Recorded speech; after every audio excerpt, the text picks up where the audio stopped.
Бүгін біз сан саланың тізгінін ұстап жүрген нәзік жандылар туралы айтатын боламыз.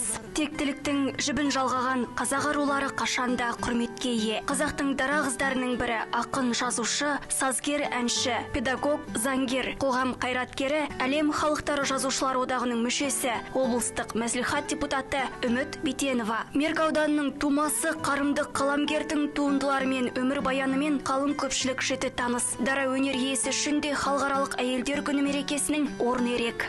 Менің ішкі дүниемде осы 8 наурыз мерекесі келе жатқанда, оны қарсы алғанда, басқалар мені бала-шағаларым болып, бәрі ер азаматым болып құттықтап жатқанда, менің көңілімде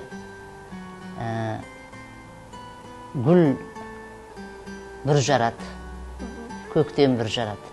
Әже статусына ие нәзік жанды осы күнге дейін алған сыйлықтарының ішінде ең қымбаты. Балаларының балабақшада жүргенде өз қолдарымен жасаған сыйлықтары деп еске алды. Сондай-ақ қаламгер үшін гүлден артық тарту жоқ.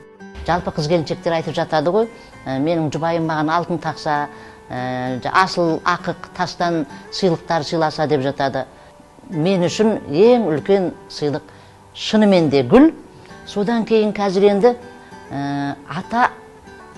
ата-аналық парызға дендеп енгеннен кейін болу керек. Әже бола бастадым, апа бола бастадым.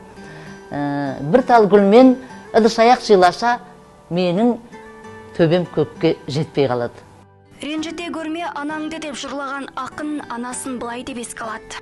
Анамның ғажап адам болғанын мен ол кісінің көзі кеткеннен кейін түсіне бастадым.